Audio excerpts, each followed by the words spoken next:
Yo, it's FPL Roo, bringing you the stats, top picks, hot tips, all the league facts. They say Roo rock, that's all the flow. Subscribe, hit the bell, welcome to the show.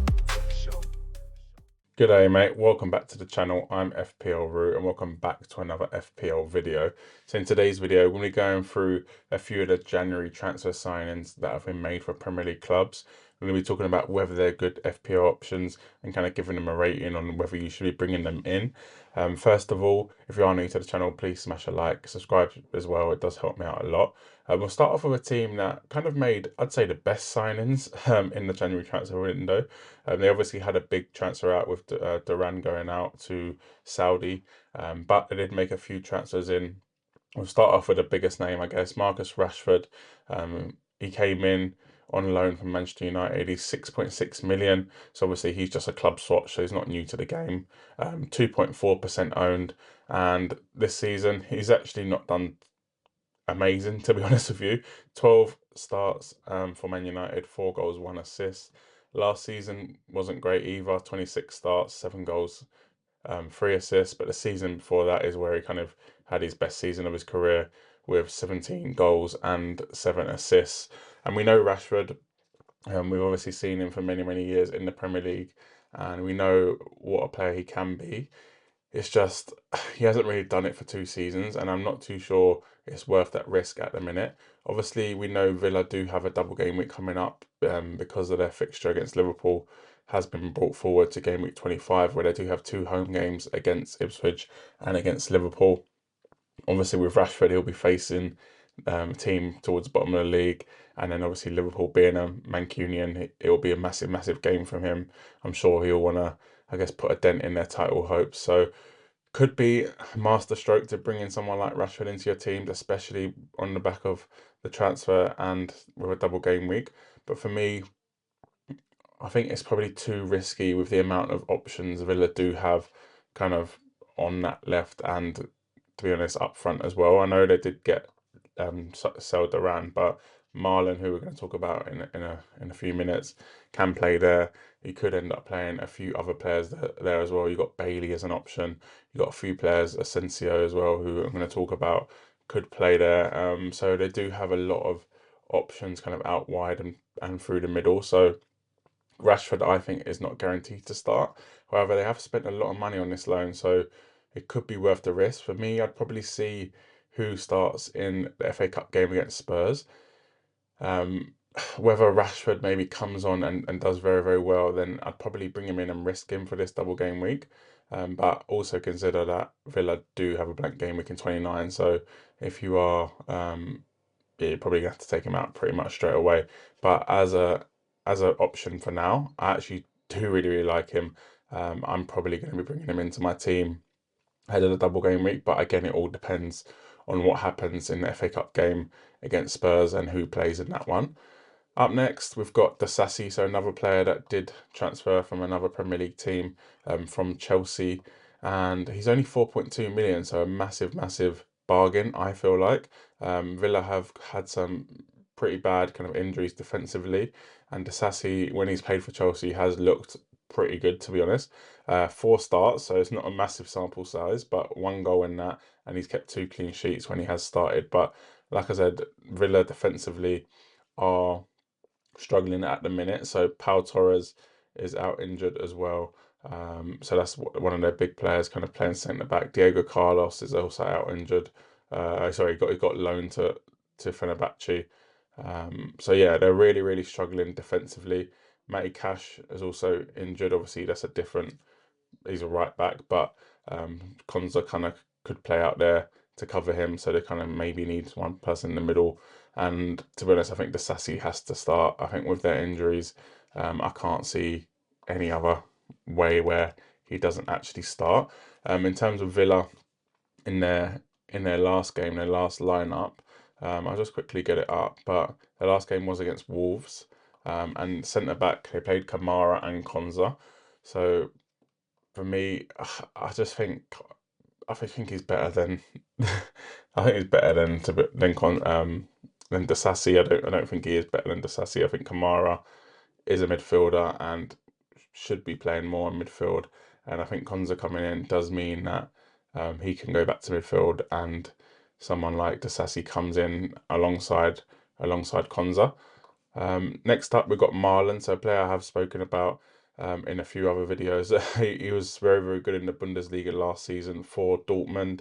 He ended up playing 27 games in the Bundesliga, 13 goals, 3 assists, which is not too bad considering Dortmund aren't the team they once were. They're not that good, to be honest, at the minute.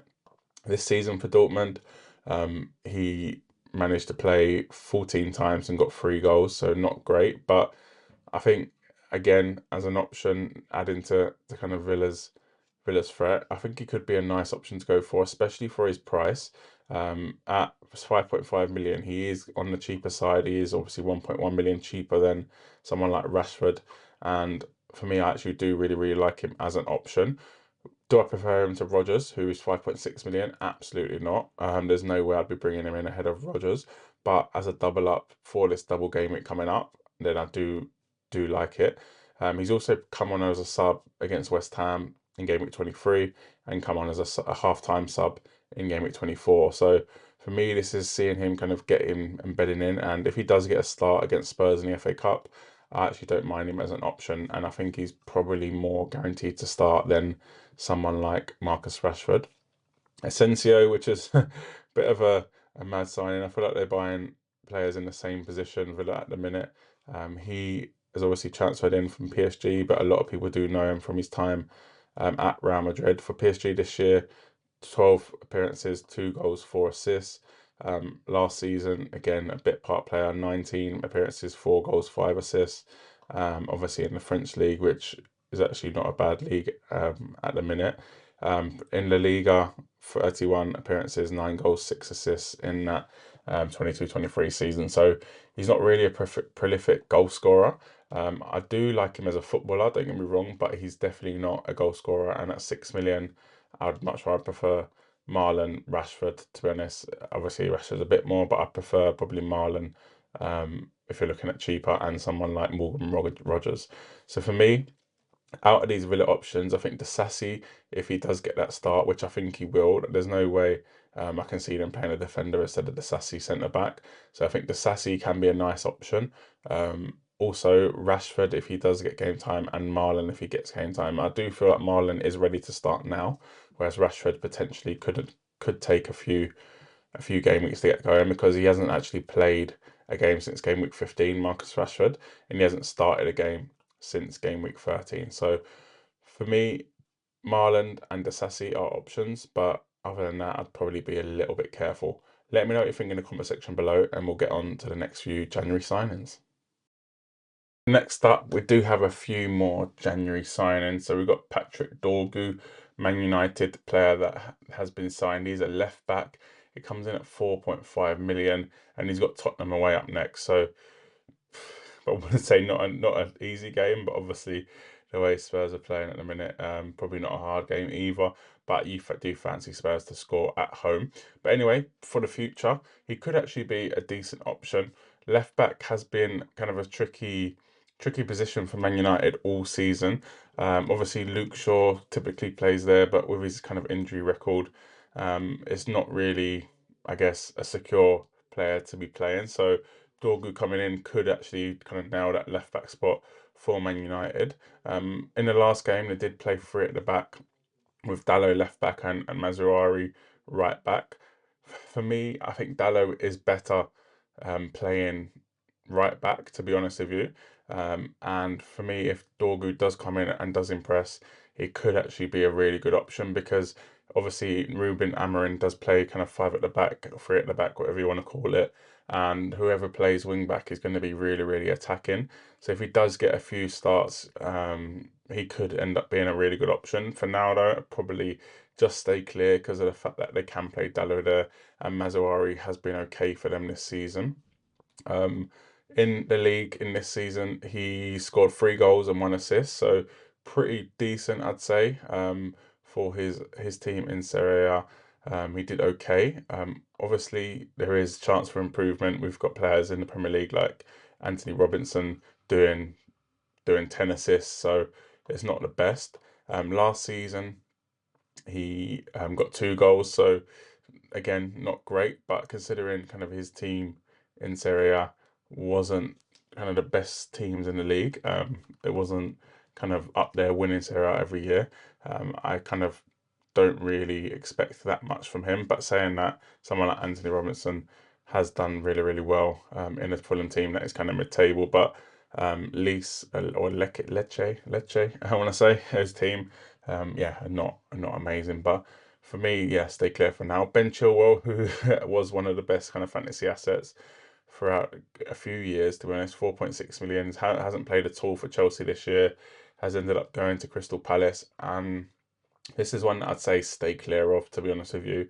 The fact that they've got Tyrese Mitchell playing left back, who's a very, very good left back.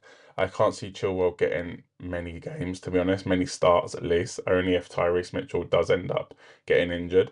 So for me, I would stay clear of Ben Chilwell. But if he does get injured, Tyrese Mitchell, then Chilwell is a very attacking left back and can get goals and assists. His best season was 3 goals, 6 assists.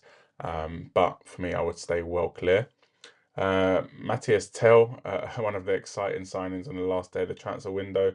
Kind of a bit of a weird one. He's very, very young, 19 years of age. He comes in at 6 million as a midfielder. For me, I think he'll be playing more up front now, especially with Richarlison going off injured against Liverpool in the Carabao Cup semi-final. I think Tell will probably be deployed up front, and I think he can get a few goals in that Spurs team. For Bayern, he's, to be honest, obviously they've got big players like Harry Kane, Musiala, Thomas Muller, so he hasn't really had the opportunity to get a run of games in the team. He's been coming off the bench. He's been scoring, don't get me wrong. He's been scoring off the bench. Like last season, he got 7 goals, 5 assists. Season before that, he got 5 goals. But for me, although I do like it as an option, I think I just want to see Spurs get a few more players back from injury to want to bring in someone like Matthias Tell, because even if they do get players back and then Solanke and Richarlison are still injured, then he could be an option. But for now, I would probably stay clear of Tell, to be honest with you. A player that I do really, really like on kind of FPL wise and in general is Evan Ferguson. So he is gone from Brighton to West Ham, which was a bit of a shock move because he was touted to be kind of the next best thing a few seasons ago. He got 6 goals, 2 assists in his kind of breakout year, and he ended up with 6 goals, 1 assist last season. It wasn't many starts, kind of 12 goals, 3 assists in about 25 starts over the last 2 seasons. For me, I think this is a massive move for him and a massive move for West Ham. I think he can be, to be honest, one of the best strikers out there. I wanted him to replace Harry Kane for Spurs, which sounds big, but I actually did. I think he reminds me of Harry Kane a lot. Very good finisher, kind of big, tall, um, great first touch. I think he's a really, really good player, and I think he'll do well at West Ham. Comes in at 5.5 million as well, which is a real, real bargain. Brentford at home up next. West Ham's fixtures are actually a bit of a mixed bag because they've got Brentford at home, Arsenal away, Leicester at home, Newcastle at home. But when they do have a nice little run in, I actually really like Evan Ferguson as an option. Obviously, Bowen has been playing up front. Fulkrug, who was a signing for them, kind of one of their big money signings, uh, has been pretty terrible, to be honest with you. But yeah, I actually do think Ferguson can be a nice option. Antonia's injured as well. So really they've got Danny Ings up there and they've been playing Jared Bowen up there. For me, Jared Bowen is good up front, don't get me wrong, but I think his best position is on the wing, and I can see him and Ferguson kind of doing well and linking up together. Let me know what you think in the comment section below, and we'll move on to the next couple players. So up next, we've got a couple signings from Spurs and Man City. So we'll talk about Omar Mamouche first up. A really, really nice player. Comes in as a forward. He is a centre forward, and he can play. He can play behind the striker. Don't get me wrong. Pep did play him alongside Haaland in the last game, which was an interesting one to say the least. But I don't think that's his best position.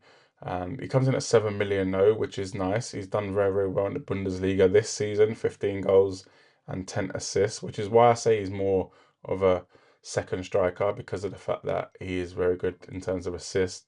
For me, I would stay clear because of Erling Haaland. Although he can play both of them, don't get me wrong, they can play both.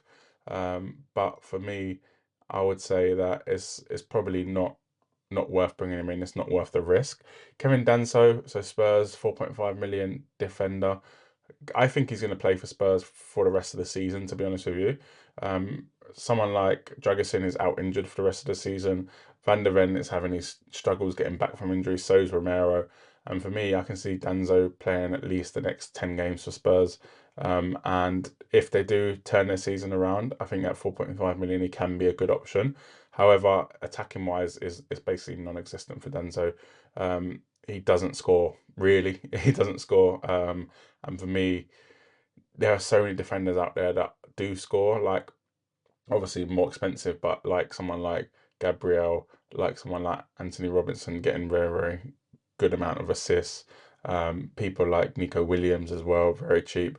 So for me, I just probably wouldn't go there. But if Spurs do turn the season around and they do somehow become good defensively, then maybe. Let me know what you think in the comment section below. Who has been the best January transfer signing? I'd love to know your opinion. Subscribe to the channel, it does help me out a lot. And smash a like as well, as that does help out the video. And good luck for the rest of the season.